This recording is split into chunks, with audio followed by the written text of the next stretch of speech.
Rita Are very misrepresented in TV and film, and this stems all the way back to old Hollywood.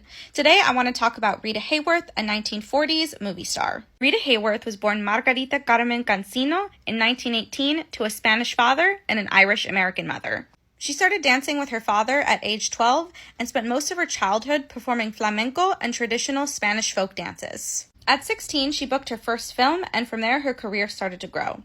Typically, she would play ethnic stereotypical roles. In order for her to become more famous, once she signed with Columbia in 1936, her image changed drastically from Hispanic or ethnic to white. She had painful electrolysis to shorten her hairline, she dyed her hair from black to light red, and she changed her name to Rita Hayworth, her mother's maiden name. For the rest of her career, Rita played non-Hispanic characters or Hispanic characters with an extremely American overtone.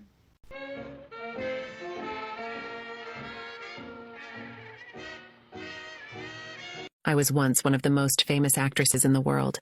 I was talented, beautiful, and even deemed the love goddess by the public. I was highly sought after, appearing in 61 films over 37 years, and was listed as one of the greatest stars of all time. But underneath the glitz and glamour of the silver screen in the 1940s lay a dark truth, a tragic past, a string of high-profile abusive relationships, stripped of my heritage, and a neurological disorder that ended my life. I am Rita Hayworth, and this is my story. I was born Margarita Carmen Cancino on October 17, 1918 in Brooklyn, New York, to two showbiz parents. My father, Eduardo, was a Spanish dancer, and my mother, Volga, was a Ziegfeld girl. My grandfather was also a very famous Spanish dancer who also gave me my first dance lesson at the age of 3. This would alter the course of my life.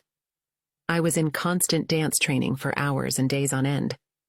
We eventually moved to Hollywood, and my father began to give lessons to big Hollywood stars. But around this time, the Great Depression was in full swing, and left many destitute. Some people were so impoverished they would boil the leather of their shoes and eat them. Dance was considered a luxury, so it had to go. But my father had a plan. He made me his dance partner. We danced in Tijuana nightclubs going by the name the Dancing Cancinos, which suggested to the crowd that he and I were husband and wife. We were a huge hit. But under that, my life was torture. I later confided in Orson Welles that my father had been sexually abusing me since childhood. He would also abuse me if I missed a step dancing, and would make me rehearse until near exhaustion every day for years. My father also drank and gambled all of our money away, so he would make me go fishing for dinner. If I came back empty-handed, I would be punished with fists, but well hidden so the audience wouldn't see. Did I mention I was only 12 years old during all of this? There was no life, no school, no friends, just performing. My mother knew about it, and she would often sleep in the same bed as me to stop him, but on the road she wasn't there. This would later affect my relationships with men and dictate who I was attracted to, which I was later quoted saying, "Basically, I am a good, gentle person, but I am attracted to mean personalities." Aside from all of that, I began landing roles in small films as a teenager, usually typecast as a sultry Latina, but my looks were a bit of a problem for white Hollywood. I got signed with Columbia Pictures for a 7-year contract in 1937. They anted a new star, so they took drastic measures to change my appearance. I had electrolysis done on my widow's peak for an entire year, which at the time was much more painful than it is today, involving a long metal rod to shock the hair follicle. They also dyed my dark hair red, and it has also been speculated that I had a nose job.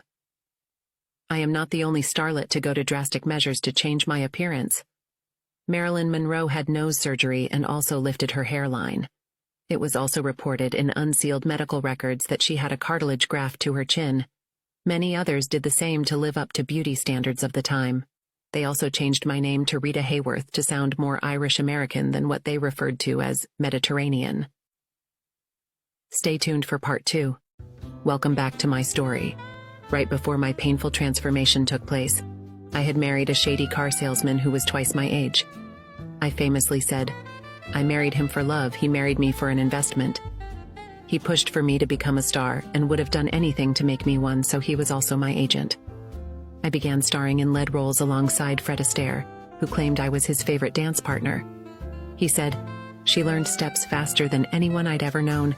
I'd show her a routine before lunch." She'd be back right after and have it down to perfection.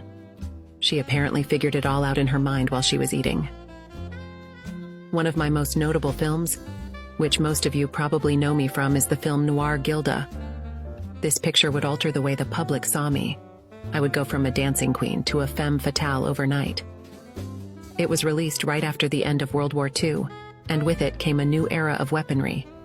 Scientists were testing atomic science throughout the 1940s, and one bomb that was being tested had my face on it. This angered me to the point I wanted a press conference held, but I was advised not to in a time where being seemingly unpatriotic was basically a crime. After Gilda, I was treated differently. Men went to bed with Gilda, but they wake up with me. No one can be Gilda 24 hours a day. Fans could not separate me from my screen identity, especially when it came to love and marriage.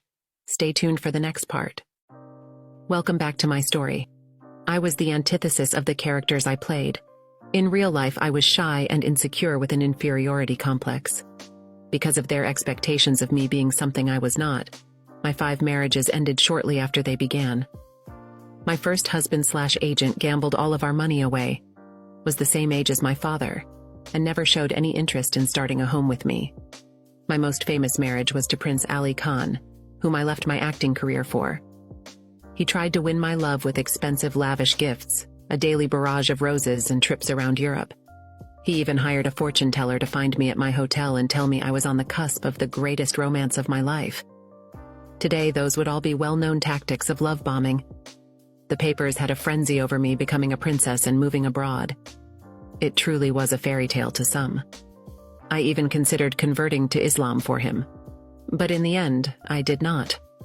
Orson Welles tried to warn me and said I was marrying the most promiscuous man in Europe. He was a well-known playboy and was even spotted dancing with another actress, Joan Fontaine, while we were married. I gave birth to our daughter Yasmin 7 months after our wedding. Neither the wedding nor the baby changed his playboy ways, even though he gave up his wife to marry me. The pressure put on me by his father to be a good wife, hostess, and mother became a problem. He thought our exorbitant spending habits had to stop, so he ordered us to visit Islamic communities in Africa for 3 months, where my dear husband had many affairs with women. I decided it was time to go and announced that I'd be moving back to the States for 2 months. But really, I was headed there to begin divorce proceedings. I also wanted Yasmin to be raised in the United States where there were more opportunities for women. I was afraid he was going to kidnap her. I was offered $1 million if I agreed to raise her in the Muslim faith and agree to allow her to visit him for 2 to 3 months a year. I said, nothing will make me give up Yasmin's chance to live here in America among our precious freedoms and habits. While I respect the Muslim faith and all other faiths, it is my earnest wish that my daughter be raised as a normal, healthy American girl in the Christian faith. There isn't enough money in the world for which it is with sacrificing this child's privilege of living as a normal Christian girl here in the United States. There just isn't anything else in the world that can compare with her sacred chance to do that. And I'm going to give to Yasmin regardless of what it costs. I filed for divorce under the reasoning of extreme mental cruelty. He had already began seeing his next wife, actress Jean Tierney. Stay tuned for the final part of my story. Welcome back to my story. I married Orson Welles, and he was the greatest love of my life. But just like my other relationships, it wouldn't last. He would frequently visit sex workers and even had an affair with Judy Garland. I also had developed a severe drinking problem which caused severe mood swings. We had 1 child together, and even during our separation we did a movie together, but ultimately it ended in divorce. Although after this, I still loved him and tried desperately on many occasions to win him back. But just like the others, he was disillusioned by my Gilda character. He had pursued me after seeing a picture of me on the cover of Life magazine. In an interview with Orson later, he admitted that he never forgave himself for how poorly he treated me. Life became one tumultuous relationship after the other until eventually I just stayed single. During my 40s, I became more and more erratic and described as often being in a state of confusion. It began to terrify me. I would drink to get away from a sense of losing myself. I began to forget my lines more frequently. Doctors assumed it was just from heavy drinking. In 1980, I was diagnosed with an illness that was rarely discussed in the past. At the age of 62, I had early onset Alzheimer's, and I became the face of the illness in the press. Once I was diagnosed, people around me said they felt guilty for perceiving me as just an alcoholic. The announcement of this started a national conversation and helped to increase public funding for research. It also helped to destigmatize the condition that still can embarrass victims and their families. Later on, funding increased when Ronald Reagan also made public his struggle with the illness. At some point, I ran out of money and was offered a film role, but had to be fed one line at a time. My daughter Yasmin became my caretaker for the remainder of my life. After 20 years of symptoms, I died on May 14, 1987 in New York City at the age of 68. I was considered so full of life, but I wasn't actually a woman aching to live. Some considered me doomed from the start. Thank you for hearing part of my story. Put the blame on me. Put the blame on me. Fame kissed the pie from Hollow that was